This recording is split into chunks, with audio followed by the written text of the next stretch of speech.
నాకు చాలాసార్లు అనిపించేది. ప్రతిసారి ఏం చెప్పాను, రోడ్ల మీదకి వెళ్తున్నప్పుడు మీరు గెలవరండి, ఇప్పుడున్న వైసీపీ గెలుస్తుంది, మీరు గెలవరు. ప్రతిరోజు బయట వాళ్ళు ఎవరు చెప్పేవాళ్ళు, మనతో పాటు పక్కన ఉండేవాళ్ళు చెప్పేవాళ్ళు మాట.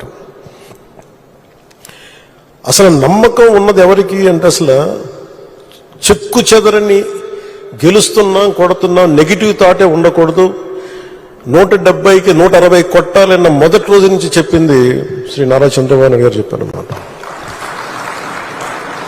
మనం అనుకుంటున్నాం, చేస్తున్నాం, చాలా జాగ్రత్తగా ఉంటారు, వ్యూహాలు ఉంటాయి, అన్నీ ఉంటాయి. కానీ ఎక్కడా కూడా ఆయన దగ్గర నుంచి నేను నేర్చుకుంది కించిత్తు అధైర్యం లేదు, భయం లేదు ఆయన దగ్గర. అంటే ఆయనకున్న అపారమైన అనుభవం నేను ప్రత్యక్షంగా చూశాను, జాతీయ స్థాయిలో చూశాను, ఆయన రాజమండ్రిలో ఉన్నప్పుడు చూశాను. అసలు ఈయనకి నేను ఒకటే అనుకున్నాను లోపల కొంచెం, అంటే ఈయనకి ఏమి జరిగినా అసలు భయం అనేది ఏ క్వశ్చన్ లేదు ఈయనకి, అంటే ధైర్యం తప్ప.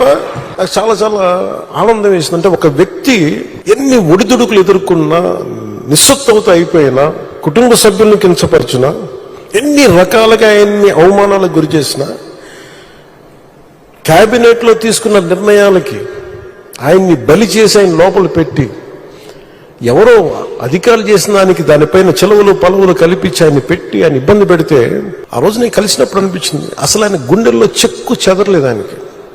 ఆయన ఒకటే ఒక మాట అన్నారు, this is way of life, politics ఇది ఇట్లాగే ఉంటుంది, మనం భరిస్తాం ముందుకెళ్ళడం. నాకు అనిపించింది నేను ఆయన అలాంటి వ్యక్తి పక్కన ఉండి అడ్మినిస్ట్రేషన్ ఒకటి నేర్చుకోవడం, కష్ట సమయంలో అసలు ఎలా ఆయన్ని చూసి నేర్చుకోవాలి. ఒడిదుడుకులు, పొలిటికల్ ప్రాసెస్ ఒడిదుడుకులు ఉంటుంది, వ్యక్తిగతమైన దాడుల దగ్గర నుంచి కుటుంబ పరంగా అన్ని రకాలుగా. కానీ అట్లా తట్టుకొని అసలు ఎవరన్నా ఊహించలేం కదా. ఒక 53 రోజులు ఆయన్ని పెట్టి అలా ఉంచితే, నన్ను షూటింగ్లు చేయమంటే నేను చేయలేకపోయాను, తప్పు సంకేతాలు వెళ్ళిపోతాయని. నేను డేట్స్ ఇచ్చినా కూడా నేను ఆపేస్తాను ఆ రోజు. ఎందుకంటే ఆయన అంత సఫర్ అవుతా అని ఉంటే నేను బయటికి వెళ్ళి షూటింగ్ చేయడం కూడా నాకు ఇబ్బంది అనిపించేస్తుంది. నా ప్రొడ్యూసర్ చెప్పాను, 2 చేతులు క్షమించమని చెప్పాను ఆ రోజున. తప్పట్లేదు, నాకు రాష్ట్ర ప్రజల కోసం మారాలి ప్రభుత్వం, అందుకని చేస్తాను, దయచేసి మీరు అర్థం చేసుకోండి అని. అంత నేను చేయగలిగానంటే ఆయన తట్టుకున్న విధానం నన్ను కూడా ఎంతో కొంత ఒక చేయూతనిచ్చేలా చేసింది.